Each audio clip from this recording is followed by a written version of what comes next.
Recording. Hey, what's up, everybody?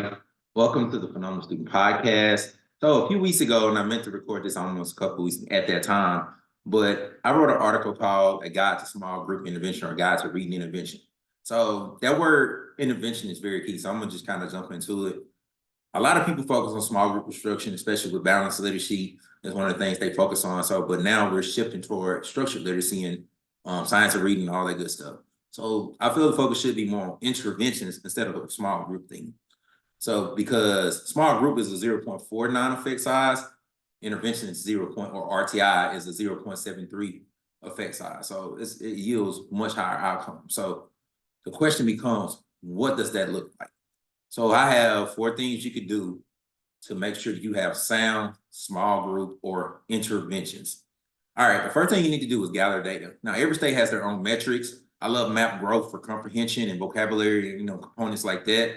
But everybody has their metrics, and you can do screeners for phonological awareness or phonemic awareness, which is an umbrella of it. Phonics, which is spelling.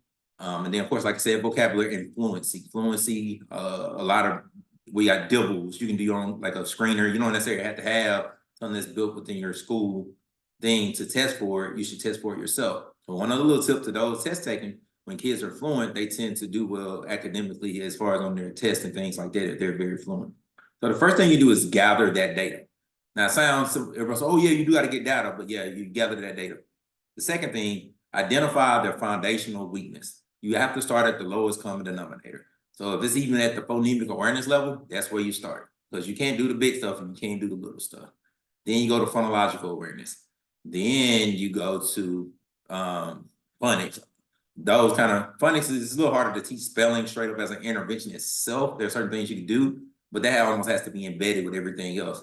Now, with my word power system, I tend to do word study all at the same time. Well, there's phonological awareness, phonics, and vocabulary. I do those all together because research shows that if you do them all together, kids will remember the patterns and words a lot better. And while also building up vocabulary. All right, of course, vocabulary, like I said, my words, all that goes together. So next you have fluency.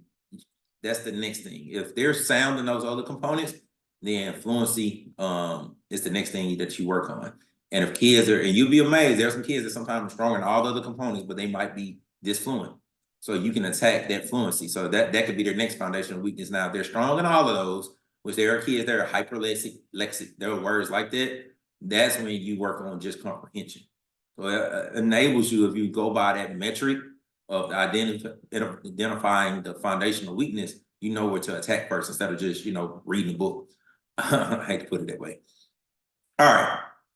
And the next thing you do after you do all that is set your groups.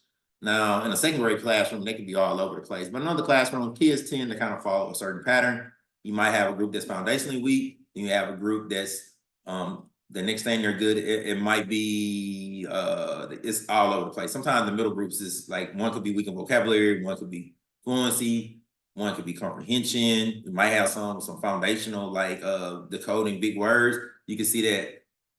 And then after that, you attack the gaps and potentially enhance. Now, here's the thing: when you do screeners and things like that, it might not always be for the kids who need intervention. You need to focus on the kids who need to be enhanced and grown and things like that as well. They might be at level. How can you make them above level? Those are the things you have to look at. So those are 4 things you could do. Now, I do my own trainings on interventions and word study and things like that. So, of course, I'm a person, if you need someone to come in and train your staff or your district on that, I'm a person for that. But to anyone out there, like you have your own thing, you're trying to figure out what to do as a young teacher or even as a veteran teacher, go according to these steps and your students will grow. You have to attack the data and look at where they're at. I know we got testing and things like that, which goes with it. But if you improve those, because here's the thing. If kids can't decode words, they definitely can't read it on the test. They're going to read choppy. They're not going to comprehend. If they're disfluent, they're definitely probably not going to pass the test. And of course, if they don't have comprehension, they're not going to pass the test. And yes, you can teach comprehension. I don't know this thing you're getting out there. You can't teach comprehension. You can teach these skills, but just be intentional about how you teach these skills. All right, guys, I don't want to thank y'all for listening to me. This has been Mr. Short. Be phenomenal. Make sure that you follow me on TikTok at the Phenomenal Teacher. Then follow me on Twitter at Mr. 100 Teacher. Thanks for listening, and make sure to subscribe to the podcast. Peace out.